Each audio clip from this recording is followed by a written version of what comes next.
Hi everybody, my name is Esther. I'm so excited to teach you the present simple tense in today's video.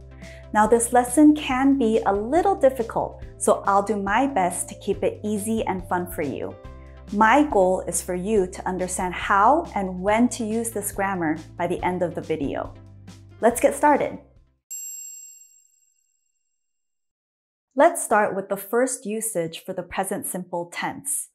The first usage is pretty easy. We use it to talk about facts, truths, and generalizations. Let's look at some examples. The sun is bright. Now that's a fact. It doesn't change. Everybody knows that the sun is bright. It was bright yesterday, it's bright today, and it will be bright tomorrow. That makes it a fact. Pigs don't fly. That's also a fact. Everybody knows that pigs don't fly. Cats are better than dogs. Now this you may not agree with. This is my truth. I'm making a generalization about cats and dogs in this example. And finally, it's cold in winter. This really depends on where you live, but for a lot of people, or let's say for most people, it is cold in the winter. So that's the truth for some people. Now, let's look back and see what verb I used in the present simple tense. For the first sentence, we have is. I used the be verb is to talk about the sun. In the next sentence, I used the negative of do not. And you'll notice I used a contraction and put these two words together to make it don't. Cats are better than dogs. I use the be verb are to talk about cats because cats is plural. And finally, it's cold in winter.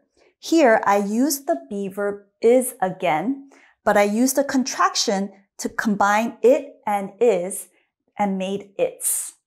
Let's move on to the next usage. We also use the present simple tense to talk about habits and routines. So things and actions that happen regularly. Let's look at the examples. I always eat lunch at noon. You'll notice I use the adverb always because I'm talking about something that I do regularly. What is that? Eat lunch at noon. So I use the present simple tense. And here I use the verb eat. I eat. The second example says you play games every day. Do you see the clue that helps you know that this is something that happens regularly? It's every day. So it's something that happens as a routine or a habit. So you play games. The verb here is play. You play. The next example says Seth starts work at 9 a.m. daily. Again, this is something that happens regularly. Seth goes to work at 9 a.m. every day. Now you'll notice I put a blue line under the S in starts.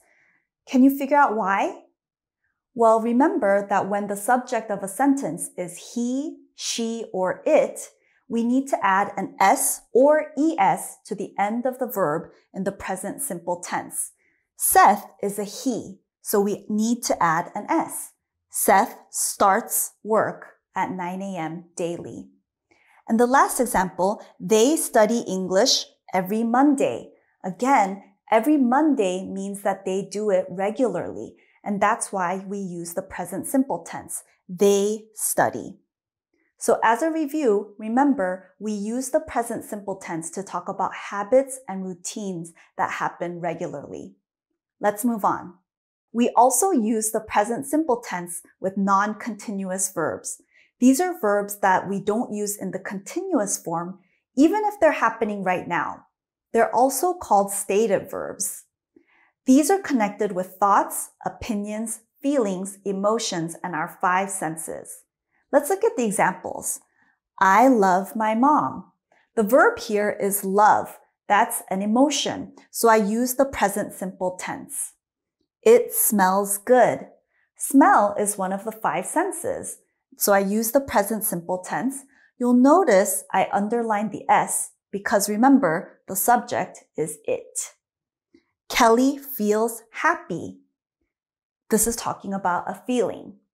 Again, the subject here is Kelly, which is a she. so I added an S to the verb. And finally, they need help. We don't say they are needing help, even though it's happening right now. Need is non-continuous, so we say they need help. So remember, you also use the present simple tense with non-continuous verbs connected with thoughts, opinions, feelings, emotions, and our five senses. Let's move on. Speakers occasionally use the present simple tense to talk about something that will happen in the near future. Now, this can be a little confusing, but we're not using the future tense. We're using the present simple tense. It's possible to do that, and it's actually common for people to do that. Again, for something that will happen in the near future. Let's look at the examples. I have class at 6 p.m. 6 p.m., that's pretty soon. So I can say I have class, the present simple tense. Lisa arrives on Sunday. Again, the near future, Sunday. So I use the present simple tense. I added an S at the end of arrive because Lisa, the subject, is a she. We start work soon. Again, the near future, soon. So I use the present simple verb start. And finally, my students come tomorrow. This is something that will happen in the near future, so I use the verb come. So remember, it is possible and it is common to use the present simple tense to talk about something that will happen in the near future. Let's go to the next usage. Let's talk about a possible negative usage for the present simple tense, and that is do not and does not. The first example says Mike eats bread.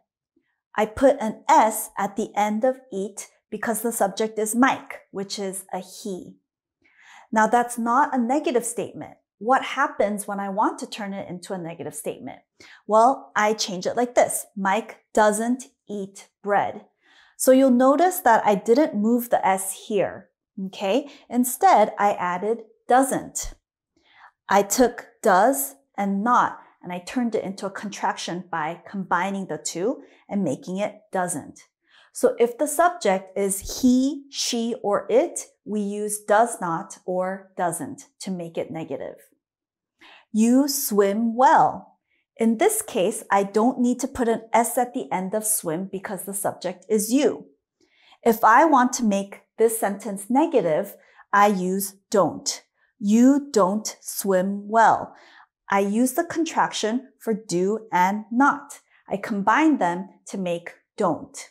So if the subject is I, you, we, or they, we use do not or don't. So to review, do not and does not or don't and doesn't is a possible usage for the negative for present simple tense. Let's continue on.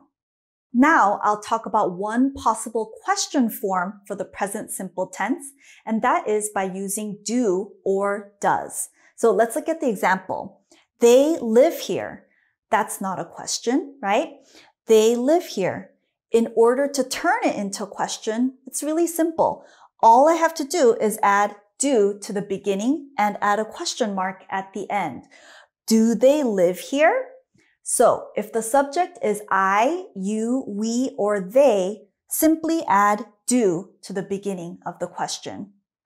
How about this one? He plays soccer. In this statement, the subject is he, and that's why you should know by now I have an S at the end of play. However, to turn this into a question, I add does at the beginning. Does he play soccer? What you'll notice here is that I no longer have the S at the end of play. Instead, I just use does at the beginning. So for he, she, or it, put does at the beginning. And don't worry about putting an S or ES at the end of the verb. So to review, one possible way of forming a question for the present simple tense is using do or does at the beginning. All right, let's move on. Good job, guys. You put in a lot of practice today. The present simple tense is not easy, and I'm really happy to see how hard you guys worked on mastering it. Be sure to check out my other videos, and thank you for watching this video. I'll see you next time. Bye!